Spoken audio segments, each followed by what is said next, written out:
Bem-vindos ao podcast Muito Além do Gesso, o podcast da ortopedia. Meu nome é Leandro, eu sou ortopedista, estou aqui com meus amigos Noel e André para apresentarmos o podcast Muito Além do Gesso. Obrigado a vocês que têm nos seguido nas mídias sociais, nos seguidos nas plataformas de podcast, nos dado feedback. Já aproveita se você está do lado de algum ortopedista, já avisa para ele do podcast, já fala para ele seguir a gente e para ouvir a gente. Hoje eu estou fazendo um teste, eu estou com um microfone novo aqui, comprei um microfone agora de podcaster, vamos ver se vai ficar bom. Depois vocês avisam pra gente se tá bom. Se tiver bom, a gente vai obrigar o Noel e o André a comprarem também. Se for ruim, eu gastei dinheiro à toa. Hoje a gente está fazendo um podcast um pouco diferente. Todos os nossos convidados até agora eram ortopedistas. Hoje a gente está aqui com a Ana Mazeto. A Ana é aluna de medicina do 8º semestre e ela já pensa em fazer ortopedia. E daí a gente vai conversar um pouquinho com ela, falando para ela por que ela vai contar pra gente por que ela quer ser ortopedista, e ela também vai perguntar coisas da especialidade pra gente. Ela tem uma conta de Instagram, onde ela ontem abriu para as pessoas fazerem perguntas para ela fazerem pra gente, as dúvidas que os seguidores dela têm sobre ortopedia. Então, Ana, se apresenta aí pro pessoal, por favor. Bom, tudo bem, pessoal? Meu nome é Ana Mazeto, eu tenho 22 anos, eu sou estudante de medicina do 8º período da Unifenas de Belo Horizonte e, sim, penso em fazer ortopedia. Ana, conta pra gente aí, quem nos acompanha gosta muito de Instagram também. E você fez um videozinho, né? Para quem não conhece muito de mídias sociais, né? Nós tínhamos o TikTok, né? Que era uma mídia muito forte com música e tal, né? Muito artista ia lá, fazia brincadeirinha. E o Instagram lançou uma nova ferramenta, né? Chama Reels, não é isso? E você fez um Reels que chamou muita atenção, né? Conta pra gente aí, como é que foi isso? Você imaginava que ia dar tanta repercussão? Então, na verdade, a ideia surgiu porque uma vez eu abri caixinha de perguntas, como eu abro sempre no meu Instagram, e aí me perguntaram qual era a especialidade que eu queria seguir. Eu falei ortopedia. E logo em seguida veio uma outra perguntinha assim, tipo, nossa, mas você é que ortopedia? De onde você tirou isso e tal? É como, tipo, né, é uma mulher que é ortopedia, você não parece, não tem cara de ortopedista. E sempre quando eu falo que eu queria ser ortopedista, muita gente virava e falava, não, mas você tem cara de pediatra. Ou ortopedia, mas você vai fazer ortopedia pediátrica. E eu, gente, eu não quero mexer com criança, não gosto, não tem nada a ver comigo. Por que eu tenho que ser pediatra? Só pela minha cara? Que cara é cara de pediatra?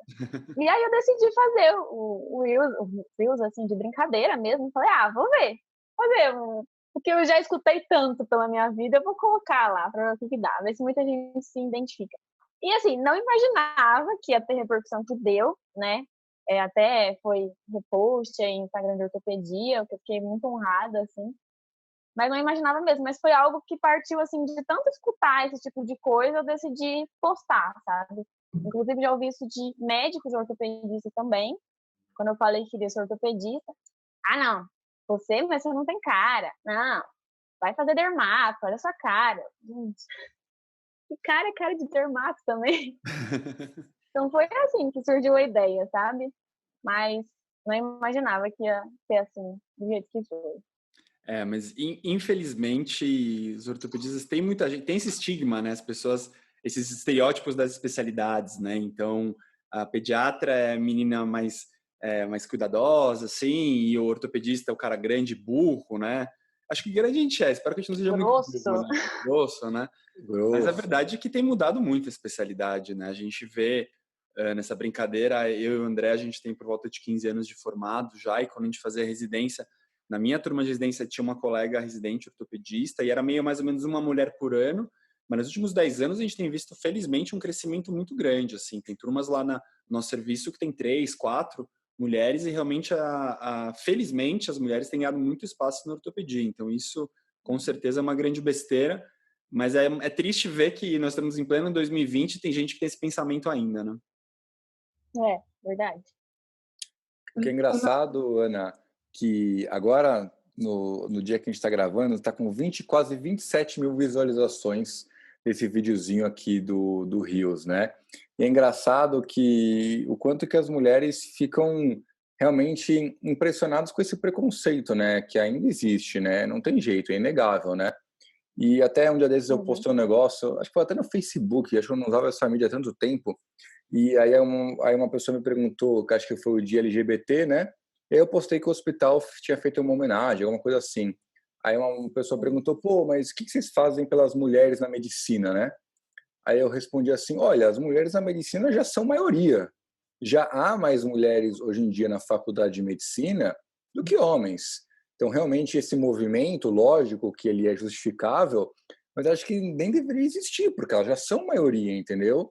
Tem que E ser algo não normal, né? Algo mais tem que ser algo natural. normal. No hospital já tem mais mulheres na faculdade de medicina, já como funcionárias de um hospital, e acho que na ortopedia realmente é um processo, né? No meu ano, ao contrário do Leandro, eu sou um pouco mais novo, não muito, mas um pouco, e não tinha nenhuma mulher ortopedista no meu ano de residência. Então eram 20 Não.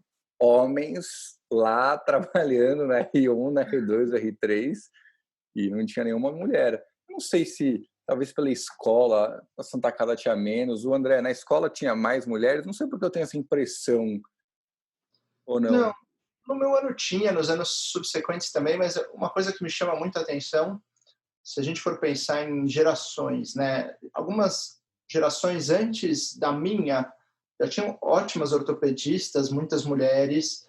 Na minha geração também, eu acho que num número, vou chutar um número meio grosseiro, mas não chegava a 20%. E mesmo assim a gente está falando com a Ana esse mesmo tema. Então a gente vê que a gente não progrediu tanto assim nesse assunto. Você vê que ainda falar para uma mulher de 22 anos que é estranho a escolha dela, talvez a gente deva ter que progredir mais nisso. Mas eu vou fazer agora a pergunta para a Ana. Como é que é na sua geração? Porque a gente já percebe uma diferença entre as gerações, já percebe uma evolução, mas mesmo assim ainda existe esse estranhamento. Como é que é, Ana? Conta pra gente. Bom, ainda hoje, né, na minha geração, ainda existe muito esse estranhamento. Toda vez, gente, mas assim, é toda vez mesmo que me perguntam o que eu falo, as pessoas ficam chocadas, assim, elas fazem uma cara que, nossa, eu nunca imaginei isso em você, sabe? Ah, escolhe outra coisa, faz cirurgia de outra coisa. De onde você tirou isso? Mas por que você quer fazer isso? Eu sempre tenho que ficar me explicando do porquê. E às vezes não tem porquê. Por que você escolheu fazer ortopedia? Qual é a sua escolha? Foi porque você gosta? É porque você se identificou com a área? Eu acho que essa é uma boa resposta. Então, tipo assim, por que eu tenho que me dar justificativas? Ah, não, eu quero porque eu gosto, uma questão de gosto, uma questão de, sei lá, me identifiquei, eu gostei, eu acho interessante a área, eu acho legal a forma com que eles trabalham. É uma área que eu posso ir para clínica, posso ir para cirurgia, posso ir para o trauma. Então, assim, o que eu acho ruim é isso, é sempre ter que ficar tirando coisa na minha cabeça para justificar algo. Ninguém pergunta para pediatra, por que você quis fazer pediatria? Você vê, né, pessoal? Nossa primeira convidada mulher já botou o André contra a parede, né? Não, eu fiz a pergunta.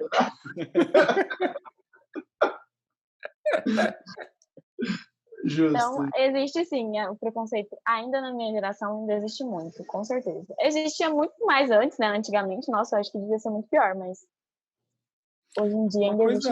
Uma coisa que eu fico curioso, e honestamente não sei a resposta, seria, eu imagino que talvez tenha muita diferença entre as cidades, entre os serviços, entre as regiões, talvez, né? Eu sinto que lá de onde eu sou, né, do HC, já tem tido tantas mulheres nos últimos anos que eu acho que, pelo menos a minha visão é que diminuiu muito, mas não sei, depende, por exemplo, se o Noel está falando na Santa Casa, não sei se agora está um pouco melhor, mas se na tua época tinha menos mulher, talvez no serviço gera muito uma coisa um pouco mais, um pouco menos de costume mesmo, né?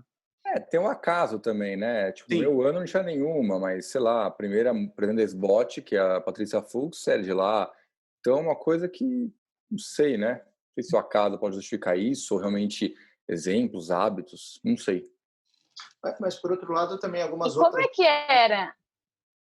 Pode ser o oposto. Pode falar, André, pode falar. Algumas outras especialidades também pode acontecer o oposto, né? Talvez eu não pense exemplos perfeitos e também tudo que você possa falar possa soar preconceituoso, mas talvez algumas especialidades cheguem por um homem e falem por que você quer fazer isso, assim. Sim, tem um cara, ele não é um ano de faculdade, mas ele é uns 2 anos mais novo, que ele foi fazer dermato, e todo mundo fica perguntando, mas você vai fazer dermato? Tipo, como assim você vai fazer dermato, sabe? Então, acho que também tem um pouco ao contrário, tem especialidades que são mais teoricamente, pelo menos, mais de mulher, né? Ana, eu acho que isso você quer saber da gente? Não devia existir nenhum dos lados, né, esse preconceito, Sim. nem para homem nem para mulher. Mas, enfim, o que eu queria saber de vocês é, durante a residência, vocês falaram que tinha mulheres, né? Alguns aí falaram só, acho que o Noel falou que não tinha. Mas como é que era? As mulheres, elas eram mais deixadas de lado, assim, por ser mulher, com relação à força, tudo durante as cirurgias? Ou normal, tratado normal, como qualquer residente? Boa pergunta. Boa pergunta. Eu acho que não são tratadas iguais. Eu acho que você tem uma tendência assim, poxa, ortopedista é uma residência onde também está mudando, mas assim, tem aquela esse hierárquico muito pesado, né? De dar bronca assim mesmo, de às vezes berrar tal, que está diminuindo, mas ainda existe. E o que eu vejo é que ainda eu acho que as pessoas pegam um pouco mais leve com as residentes mulheres, assim, ninguém chega muito pegando tão pesado com as residentes mulheres em geral, eu vejo. E tem uma coisa entre os residentes que, para mim, é engraçado essas coisas. Eu acho essas conversas super importantes, porque a verdade é que a gente aprende muito, entendeu? Eu acho que, querendo ou não, mudou muito as ideias e tem coisas que às vezes a gente faz muito para ajudar mesmo, sem nenhuma intenção de fazer mal, e que eu descobri que, na verdade, as mulheres às vezes não gostam de ver, entendeu? Então, por exemplo, no passado, vou voltar um pouquinho só antes, tá? Eu faço um grupo de mentoria lá na residência do HC, né, que eu já comentei aqui algumas vezes. E eu fui ano passado numa reunião, numa aula sobre mentoria nos Estados Unidos, e teve uma ortopedista que deu aula, e ela falou sobre a importância da mentoria na função meio de exemplo, assim, de aquela coisa de você ter um role model, né, uma pessoa que você se espelha, e ter mulheres também. Porque daí as mulheres, tanto as acadêmicas que pensam em fazer medicina, quanto as residentes que são ortopedistas, tem alguém para se espelhar, né? E daí caiu uma grande ficha para mim que eu pensei, nossa, tipo, no nosso grupo de mentoria só tem homem, né? E daí a gente convidou uma colega ortopedista, Verônica, que é excelente ortopedista, para estar lá com a gente. Tem sido muito legal ela estar com a gente de mentora. E ano passado a gente fez um encontro das mulheres ortopedistas com ela. E eu participei só do comecinho para introduzir, assim. Depois eu saí fora, que não era meu lugar estar lá. Mas uma coisa que eu vi que eu achei muito interessante, que de verdade eu não sabia, é que assim, vocês pegam, por exemplo, poxa, o paciente está anestesiado, precisa escovar a perna do paciente, fica lá e o residente fica lá segurando 10 minutos uma perna, que às vezes é uma perna super pesada, umas posições meio incômodas e tal. E eu mesmo, outros residentes, eu vejo às vezes quando é uma mulher residente oferecendo para segurar a perna, falando assim, deixa eu te ajudar tal. E é uma coisa meio, acho, de cavalheirismo, assim, não é uma coisa de preconceito, sabe? Mas eu vi que todas as residentes reclamaram, que falavam assim, não, eu posso segurar a perna, entendeu? E não queriam que as pessoas oferecessem para ela para segurar a perna. Isso foi um grande aprendizado para mim, sabe? Porque eu pensei, poxa, talvez, beleza, entendeu? Então, não vou mais oferecer para segurar pernas. Acho que a Gasta tem muito a cabeça assim, tipo, poxa, se é para ser igual, vamos ser igual em tudo, né? Sim. Qual que é a então, Ana? De certa forma... Oi, Noel? Não, respondendo então, Ana, eu respondo depois o André. E aí, com relação à parte do meu ano, não tinha nenhuma mulher, mas um ano abaixo do meu, tinha uma mulher. É engraçado essa hierarquia que o Leandro falou, que às vezes ela realmente não mede o sexo, não mede o tipo de pessoa. A hierarquia, pelo menos na grande maioria das residências, não tem tanta diferença. Mas é uma menina, né, a Camila, excelente ortopedista. Ela é baixinha, pequenininha, e todo mundo fala, pô, será que ela vai ser uma boa R1? Porque o R2 tem essa preocupação, né? O R2 quer pegar um bom R1, porque ele acha que a vida dele vai melhorar. Na verdade, não muda nada, né? E aí eu lembro que o pessoal estava super preocupado. Nossa, mas quem vai ser tal da Camila? E no final, um amigo meu foi R mais da Camila, né? E ela foi uma das melhores residentes do ano dela, se não a melhor, entendeu? Então a gente ficava falando isso e no final ela se mostrou uma super médica, uma super ortopedista, super estudiosa, boa cirurgiã. Na verdade, se explica pela ignorância que a gente tinha, desconhecimento. E não é que o tratamento, acho que foi igualmente ruim para ela. Mas acho que uma coisa que talvez tenha mudado, e foi até uma conversa que a gente teve no nosso último podcast com o Pinhal, né, com o César. Eu acho que o ambiente que a gente teve de residência era muito ruim para qualquer um. Talvez essa coisa de segurar a perna, ela pode ser mal vista, mas o ambiente ser muito duro talvez seja mais difícil ainda para a mulher. E não estou falando por ser mulher. Eu digo não era um local... A gente tinha um único banheiro muito sujo. Isso é muito pior para uma mulher, eu imagino, no hospital naquela hora. Eu espero que essas coisas tenham evoluído hoje em dia, sabe? Mas era um ambiente ruim, era um ambiente ruim para todos, mas eu imagino que para uma mulher, algumas vezes isso possa ser mais difícil. Era duro mesmo. Mas calma, Ana, respira fundo e vai para a próxima pergunta. E assim, né, puxando por esse gancho aí de ser um ambiente mais ruim, da galera ser um pouco mais grossa e tudo mais, você acha que as mulheres, elas tinham que se impor mais, elas eram mais, assim, ríspidas também para ficar nesse ambiente, conseguir viver ali, né? Porque imagino que junto um monte de homem, coisa boa nunca sai, né? Então, acho que as mulheres, elas tinham que ser um pouco mais ríspidas para se mostrarem ali, mais bravas, assim. Como que era isso? Eu não digo mais bravas, mas eu acho que elas tinham que se provar mais. Eu tenho essa sensação. Eu diria que acho que isso é errado, mas eu acho que isso existia realmente. A minha impressão é que também essa é uma coisa que está mudando, assim, quando eu penso nas residentes que estavam na minha época, eu acho que a maioria, elas fazem meio que uma casca mais grossa, assim, sabe? Ficam mais assim, tipo, não deixam muita abertura também. Porque, assim, querendo ou não, tem esse lado que a gente tá falando, do lado duro da residência, mas ao mesmo tempo tem um super lado da residência de, assim, tipo, poxa, todo mundo é amigo, todo mundo faz piada um com o outro e tal, então também tem o lado leve, nem tudo é pesado, né? E eu sentia que um pouco, acho que as mulheres, elas eram mais trancadas, assim, justamente para não abrir nenhum tipo de espaço para alguém achar coisa diferente, entendeu? Mas eu sinto que agora, à medida que tá ficando mais normal, e que normal em termos de quantidade mesmo, sabe? De ter mais mulheres ortopedistas, eu acho que elas estão mais normais. Então, tem assim, normal no sentido assim, de ter de tudo, né? Então, tem umas que são mais abertas, umas que são mais tranquilas, umas que são mais bravas, como os residentes homens, tem uns que são mais bravos, uns que são mais tranquilos, entendeu? Então, acho que eu não sinto que as pessoas, que elas estão tendo que mudar para se adaptar ao local, entendeu? Que eu acho um grande avanço. Eu concordo com o que o Leandro falou, eu não lembrando das residentes, mas lembrando das preceptoras ou chefes, né? Você tem de todos os estilos. Tinha a mulher chefe que ela era mais brava, ela tinha que, talvez pelo grupo que ela fazia parte, e tinha uma outra preceptora ortopedista que é mulher, que, ela era super tranquila, não tinha esse sentimento só pelo fato de a produção científica que ela fazia, do quanto que ela operava, de quanto que ela liderava as pessoas, ela demonstrava o valor, o poder dela, entendeu? Eu acho que é uma coisa que, novamente, que nem o Leandro falou, né? Tá em constante transformação, né? E, Ana, agora é minha vez de fazer pergunta para você. Eu queria saber por que você quer fazer ortopedia, mas não porque você é mulher e quer fazer ortopedia, mas porque você quer fazer ortopedia, porque eu sei os motivos que me levaram para ortopedia, eu sei que o Noel e o André também têm os motivos dele. O que te interessa? Quando você olha... uma dúvida primeira, você já passou em estágio de ortopedia? Você já teve contato? É uma coisa meio que você acha que você gosta? Como funciona isso daí?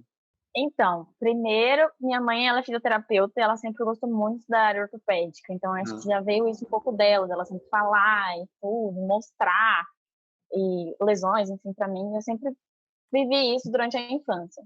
E aí, quando eu entrei na faculdade de medicina, a primeira cirurgia que eu assisti foi uma cirurgia ortopédica.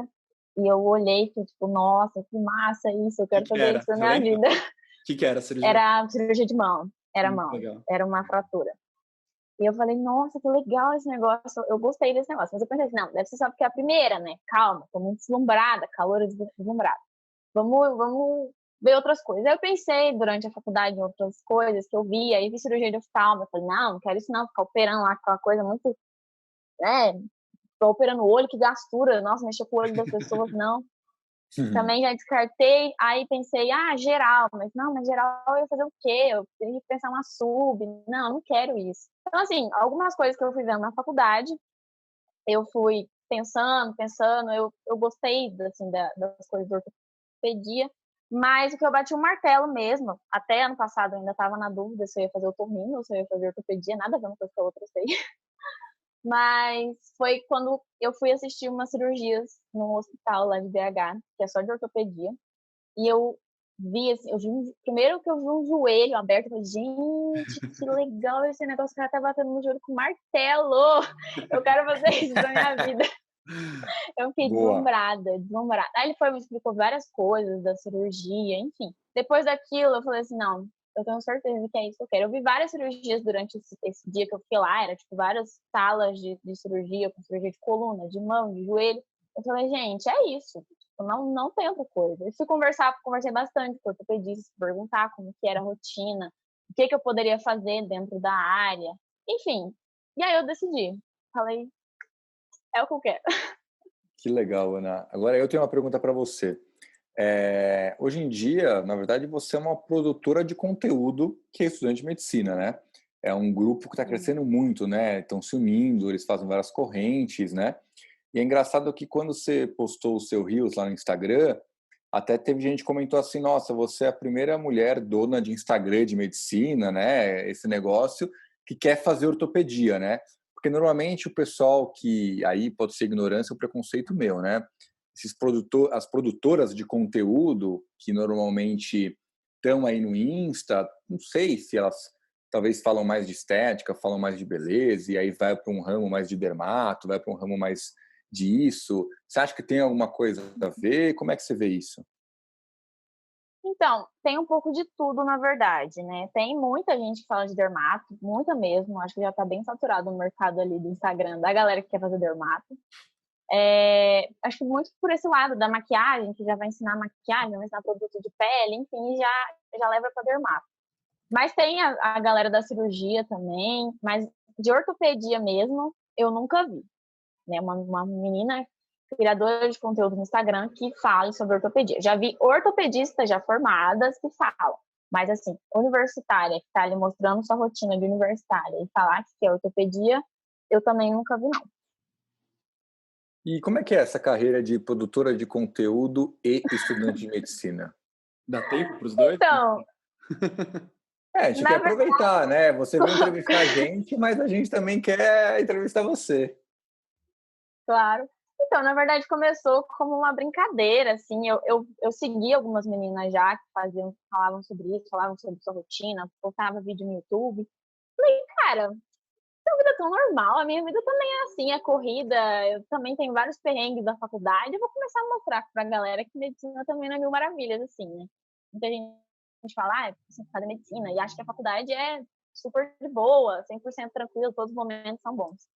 E aí eu comecei a mostrar, comecei a compartilhar, e começou a dar um pouco certo, mas assim, é uma luta diária também, não é algo que foi do dia para a noite, mas foi, sei lá, foi mostrando mesmo a realidade, uma coisa que eu gosto de mostrar realmente a vida real, não é só a coisa linda, maravilhosa da medicina, né? Tem vários lados, então, não sei, começou assim, como uma brincadeira mesmo, e o negócio foi dando mais certo. Vou te fazer uma pergunta, na verdade até colocar um contexto. Da residência em diante, eu percebi, pelo menos na minha prática e no dia a dia, na residência a gente fazia algumas cirurgias que envolviam muita força, de certa maneira, talvez por uma falta de técnica. E aí, com o passar do tempo, isso se torna muito raro e quase pouco improvável. Eu diria que com a evolução, mesmo com a evolução da própria ortopedia, a questão física, acho que eu nunca mais tive que dar tantas marteladas assim. O que você se vê fazendo no R4? O que você gosta? O que você não gosta? Como que está sendo essa sua aproximação? Aí é uma pergunta longe já, né? Quem gosta de ortopedia começa já a gosta mais de joelho, de tornozelo, de trauma, de ombro, quadril. Bom, eu não sei ainda qual vai ser a sub que eu vou escolher, né? Eu acho que eu tenho que passar por tudo ainda para decidir. Mas eu gosto muito de pé e tornozelo. Gosto de joelho também, acho muito legal. Nossa, sensacional. Mas não sei se eu faria joelho, vamos ver. Mas uma coisa que eu não faria, eu acho, é mão. Não? Não, é muito chato mesmo, Ana. Concordo com você. Vamos tomar Mas, Ana, aqui dos nossos seguidores que fazem mão, mas eu concordo, mão é muito chato. Ana, contando aqui dessa pandemia, essa quarentena, né? O que teve de ortopedista que entrou no Instagram não é brincadeira, tá? Isso de todas as idades, de todos os estilos, e postando foto de cirurgia, não postando, contando como é o dia, não contando, contando verdade, contando mentira, enfim, tivemos de tudo. E você que é uma produtora de conteúdo já na faculdade, de Conta pra gente, como é que você acha que vai ser isso? Você acha que na residência de ortopedia você quer continuar produzindo conteúdo? Você acha que isso foi só um processo que foi positivo para você ou você vê que talvez como um negócio, né? Porque eu já vejo que você teve umas parcerias, eu vi que você já fez alguns contatos, você está aqui com a gente. Conta pra gente como você vê esse processo. Então, eu vejo, assim, hoje em dia mais como um negócio, eu penso em crescer cada vez mais. Eu vejo muito que hoje em dia a internet é algo que está crescendo demais, então, ou a pessoa ela se encaixa dentro da internet, ou ela vai ficar para trás em relação a tudo, até a vida profissional dela. Tá entrando muito médico hoje em dia, eu sei que tem até mentorias para médicos que querem crescer o Instagram, relacionado realmente à medicina, bem específico. Porque todo mundo quer entrar, quer ser visto, né? Quem não é visto não é lembrado. Então, a pessoa quer entrar, quer mostrar, quer divulgar o trabalho dela para melhorar a vida profissional. Então, eu quero levar o meu Instagram por fases, né? Agora eu estou na fase do universitário, mostrar a vida universitária, perrengues universitários. Depois, eu quero, sim, mostrar a fase da residência. Acho que vai ter bastante conteúdo para mostrar, bastante perrengue para mostrar. E depois quero tornar o meu Instagram mais profissional para a minha área, né?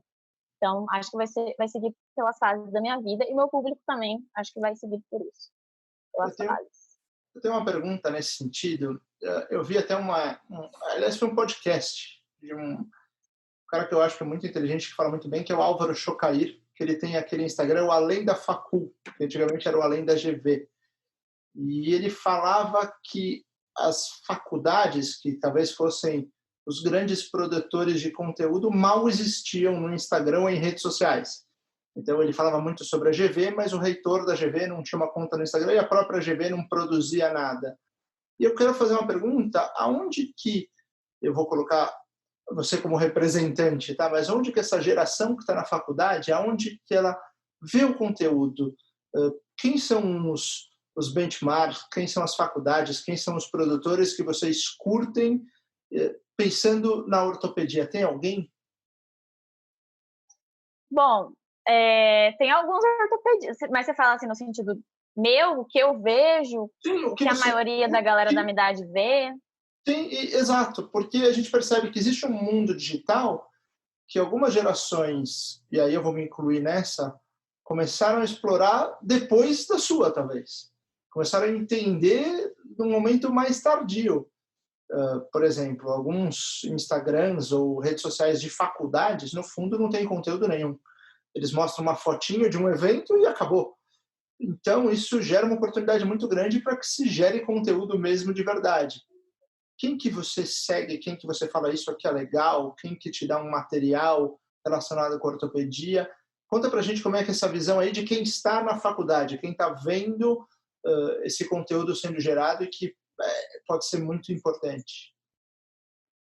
Então, realmente os Instagrams de faculdade são péssimos, eles não têm nenhum conteúdo com relação nem à rotina do curso que você vai fazer. Malemar posta uma foto de alguma coisa do campus, realmente fica muito para trás. Eu acho que está tendendo a um pouco eles querendo melhorar nesse sentido, mas ainda fica bem para trás.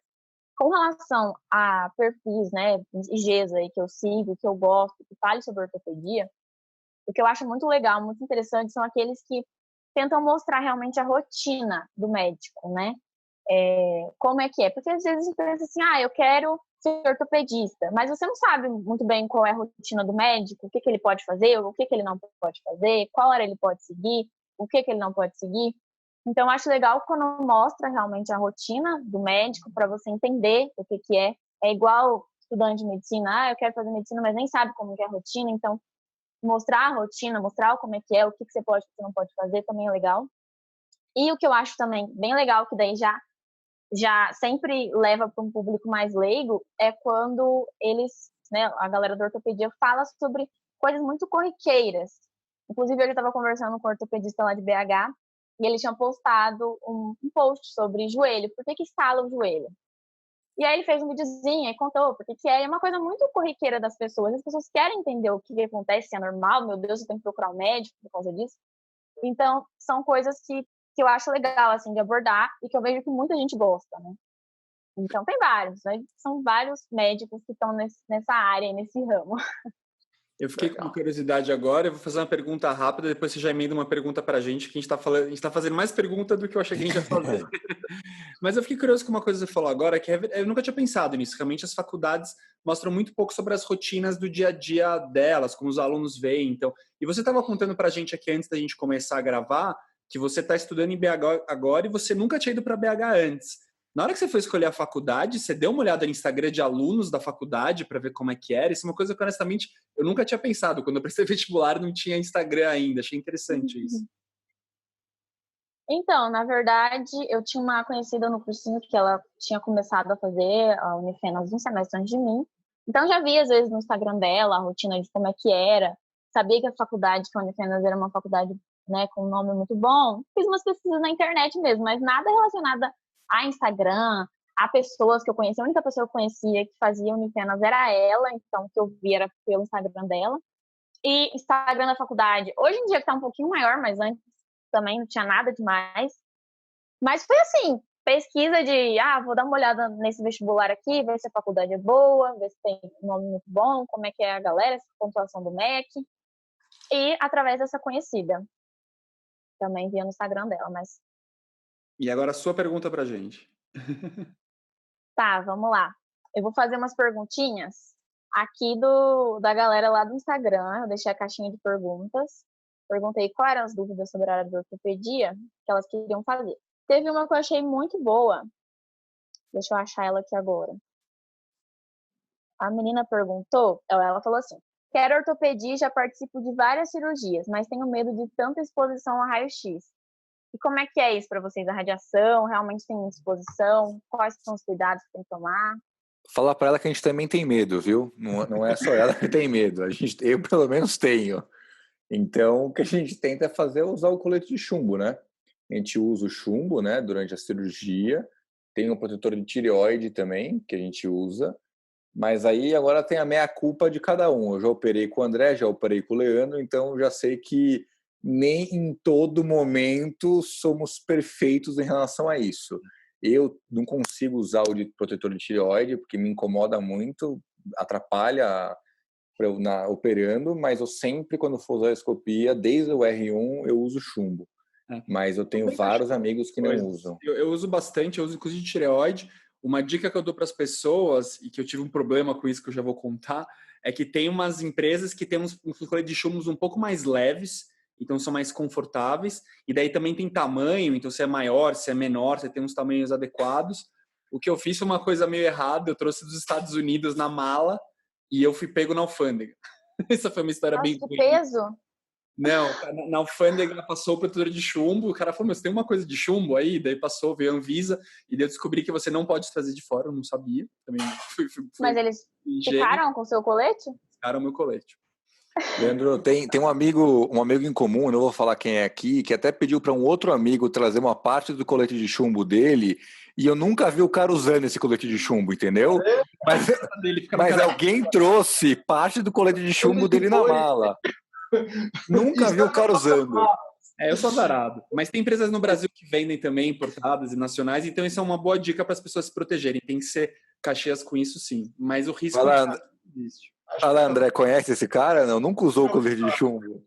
Nossa, coragem, hein? É super legítima, mas é seguro o uso da radiação desde que você tome as medidas corretas. Eu acho que o colete tem bem menos radiação do que raio-x, né? Isso é importante lembrar. O feixe é muito mais colimado, ele é muito mais concentrado. Então, tem algumas coisas interessantes. Se você está a mais de 2 metros do raio, a radiação é muito pequena. E um outro truque é que eu vou explicar de uma maneira bem simples. Tá? Tem um lado do aparelho que emite o raio e o outro recebe. Quando o lado que emite está em cima, ele vai bater no paciente e vai se dissipar para toda a equipe. Quando o raio vem de baixo, ele bate no paciente e vai para baixo. Talvez seja melhor usar com o raio vindo de baixo, invertendo o aparelho. Esse é um outro truque que diminui um pouquinho a radiação secundária, tá? É interessante. Muita ciência. É muito além do gesso. O que mais veio de legal? Teve uma outra pergunta, que foi: qual é a maior dificuldade na carreira da ortopedia para vocês? Tem uma boa pergunta.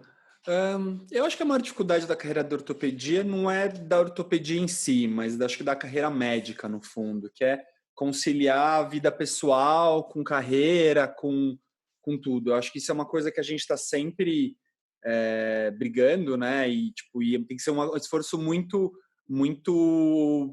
forte, assim, é um esforço mesmo. E, por exemplo, nós estamos aqui, para quem não sabe, a gente está gravando aqui, agora é domingo, 8h30 da noite, né? E estamos aqui gravando porque a gente não teve um outro horário durante a semana. Então, a gente está sempre numa briga para você ter uma carreira legal, para você se destacar profissionalmente, mas para você não deixar de fazer seu esporte, para você não deixar de fazer sua família. E a ortopedia tem um lado que, assim, tem muita urgência, né? Por exemplo, o André faz trauma, ele tem um horário muito bom de operar, que normalmente às 11 da noite ou às 5 da manhã, normalmente, entendeu? Então, Nossa, tranquilo.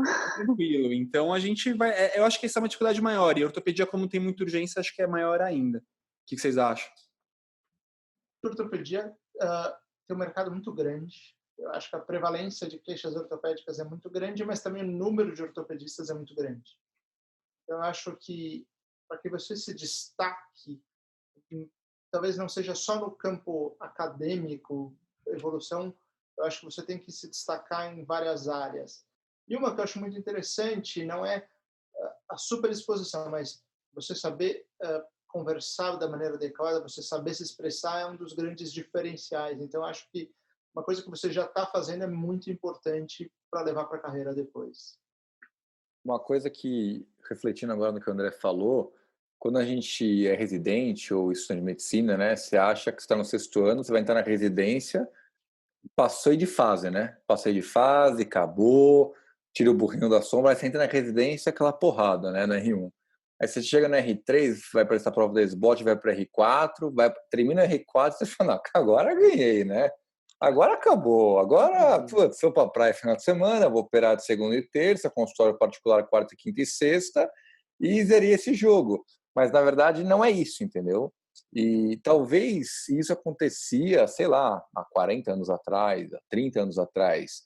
Talvez se tiver algum ortopedista ou ortopedista mais velho ou mais velha escutando a gente, vai falar que também era mentira. Mas a gente tem essa visão, né?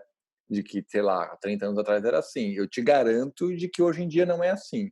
Então, você fazer só o beabá, você passa de fase e tal, mas eu te garanto que você não zera o jogo. Bom, teve uma outra pergunta, que é uma pergunta bem abrangente, assim, mas eu acho que é legal para a galera realmente entender. Que foi o que o ortopedista faz, quando a pessoa entra na residência de ortopedia, o que ela pode fazer, quais áreas ela pode seguir, se para fazer trauma tem que fazer ortopedia ou faz uma outra residência, como é que é? Bom, eu vou tocar essa, né? Acho que a ortopedia, se a gente for dividir em algumas áreas, é interessante que no Brasil é diferente de alguns outros lugares. A gente tem trauma ortopédico, são os médicos que tratam fraturas, vamos chamar dessa maneira, e as articulações. Então, muitas vezes no Brasil é dividido, alguém faz um trauma, o outro faz joelho, ombro, quadril, vamos colocar as articulações e coluna, tá? E aí tem aquelas mais específicas, do tipo pediátrica e assim por diante. Fora do Brasil, muitas vezes ela é dividida em trauma, próteses, medicina esportiva. Assim, tem uma divisão um pouquinho diferente. Trauma é o médico que trata de fraturas. O trauma está muito associado com os prontos-socorros e com as urgências, especialmente no Brasil. Tá? Mas, de certa maneira, tem uma parte bem importante que eu acho que ela é menos valorizada, que é a parte do consultório, onde você trata muitas complicações de tudo que acontece por aí. Então, também existe uma vida não relacionada a urgências no especialista de trauma. Mas aí você realmente vai escolhendo de acordo com aquilo que você gosta mais. Eu sinto que tem uma identificação muito grande do jeito da pessoa com a especialidade, com o dia a dia que ela imagina da especialidade. Eu não sei o que o Leandro e o Noel acham, mas eu vejo muito dessa maneira. Concordo. Acho que não tem nada para acrescentar. Concordo, não tenho nada a acrescentar. Mas, assim, a questão da medicina esportiva, né? É uma sub da orto? Como é que funciona? A medicina esportiva, eu só acho que vale a pena a gente fazer um parênteses, que eu já senti alguns acadêmicos que se confundem. Tem a medicina esportiva de acesso direto, que você termina o 6º ano e você presta para fazer medicina esportiva. Essa é uma residência clínica. eles passam por parte clínica, por cardiologia, passam bastante na ortopedia para saber tratar, mas eles são médicos que vão ajudar no desempenho esportivo, vão ajudar em acompanhar times e tal. E daí você tem a subespecialidade de medicina esportiva, que talvez o nome correto seria traumatologia esportiva da ortopedia, que daí você faz os 3 anos de residência normal de ortopedia, e daí você faz um R4 de especialização em medicina esportiva. E daí você vai ver, normalmente acaba tratando muito focado em ombro e joelho, né, que são as que mais têm lesões. E daí você pode fazer, por exemplo, o que eu faço. Minha especialidade principal é quadril, né, como eu já falei, mas eu faço muito quadril esportivo. Então eu fui para fora, para os Estados Unidos, para ver um colega que era referência em artroscopia de quadril e tal. Então seria mais ou menos esse caminho. Então acho super importante diferenciar a medicina esportiva de acesso direto da traumatologia esportiva R4 depois da residência. E agora eu tenho uma pergunta para você, né, que eu fiquei curioso. Você falou essa questão que teu Instagram, você tem essa visão de eventualmente continuar tocando ele durante a tua faculdade, depois na residência, depois muito provavelmente até profissional. Uma coisa que me chamou a atenção olhando teu Instagram é que ele é bem comportado, eu achei. Tipo assim, eu vejo alguns Instagrams de acadêmicos que eu tenho contato e tal, a galera bota foto embalada, bêbado, não sei o quê, fazendo altas besteiras, e o teu Instagram é super tranquilo, né? Eu fiquei curioso se isso é uma coisa proposital, se você já pensa nisso, poxa, se você quer transformar esse teu Instagram, você tem bastante seguidor e for aumentando, você pensa em algum dia transformar ele no Instagram profissional, eu imagino que quando você for lá na frente ter consultório, você não vai querer que os caras vejam sua foto de quando você tinha 18 anos e tava lá com todo mundo bêbado numa balada, né? É meio proposital e você toma cuidado com as coisas que você posta? Então, na verdade, assim, eu gosto de postar a vida real mesmo, eu gosto de postar quando às vezes eu saio, eu gosto, né, para as pessoas também entenderem que estudante de medicina não é só estudar e ir para a faculdade, né, que você pode ter um lazer, saúde mental é muito importante, eu sempre falo isso para todo mundo, mas eu tomo um certo cuidado em algumas coisas, sim, para postar, enfim, eu acho que, né, ninguém é obrigado a ver ninguém bêbado, louco, caindo no chão, e também, até por, né, uma questão de ser um exemplo um pouco melhor para a galera que está me seguindo, que tá vendo aquilo. Eu também sou muito tranquila, assim, não sou dessas muito loucona, né, baladeira, nada. Eu gosto de saio, gosto de mostrar esse lado, sim, mas tento, né, cuidar um pouco, assim. Não por questão de imagem, mas questão de talvez ser um exemplo ruim, né? Eu fico com medo de talvez ser um exemplo muito ruim. Quando a gente estava na faculdade, ainda não tinha mídia social, né? Eu e o André somos velho desse grau. E daí a gente sempre fala brincando que a gente tem, ainda bem, né? Porque a gente não queria que o nosso passado ficasse gravado lá. Por você, hein, meu? Estão se entregando aqui já. Vão se entregar depois no making off a gente conta as histórias deles. Mas, Ana, voltando aí para as mídias sociais... eu posso fazer mais uma pergunta? Pode, você que manda aqui. De ortopedia. Fizeram uma pergunta muito interessante também, até voltar no assunto de mulher na ortopedia, se vocês acham que existe diferença em salário, né, da mulher e do homem ortopedista. Eu acho que, assim, a maioria dos ortopedistas, eu acho que não trabalham com salário fixo, né? Não é que a gente tem... Você até tem um emprego ou outro, mas a maioria dos empregos, inclusive, são públicos, então não vai ter diferença. A questão é quando você ganha em termos de consultório, né? Eu acho que, em geral, não. Eu acho que, inclusive, eu vejo muitas ortopedistas que estão muito bem. Uma coisa interessante que eu achei muito legal quando eu comentei da Verônica, né, que é uma colega ortopedista que eu sou bem amigo, a especialidade dela é ombro, né? E ela falou uma coisa que eu achei muito interessante. Ela falou que ela tem muito paciente mulher que gosta de ir nela, porque ombro, às vezes, precisa tirar a blusa para ser examinado, precisa ficar de sutiã. Então, tem muita mulher que tem vergonha de ir em ortopedista homem. Então, essas mais envergonhadas, elas vão nela porque sentem mais à vontade para tirar a blusa e ser examinado, entendeu? Então, eu ainda acredito que as pessoas boas vão se dar bem, independente. Eu acho que realmente tem espaço para todo mundo.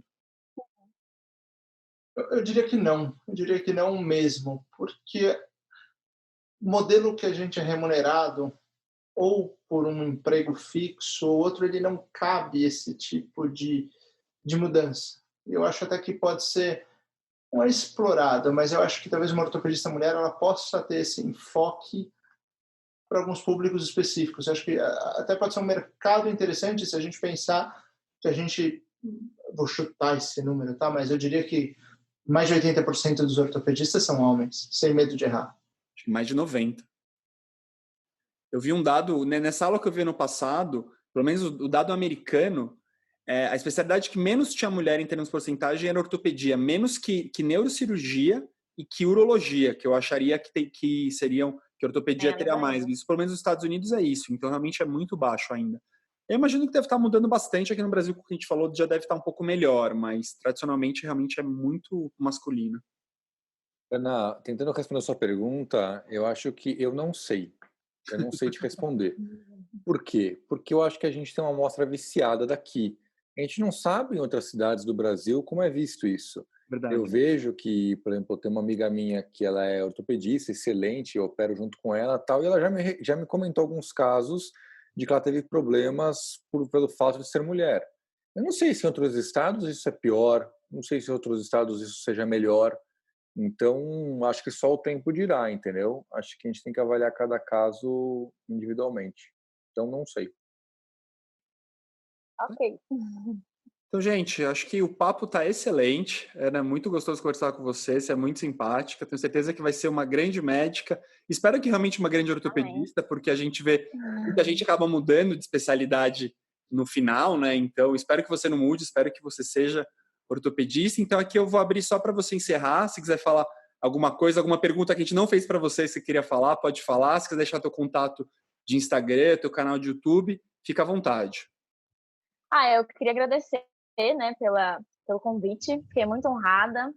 Entre tantas pessoas que estão aí no meio, que querem ortopedia, enfim, me convidarem. Achei muito legal o tema. Acho muito legal a gente abordar esse tema da mulherada aí na ortopedia, enfim.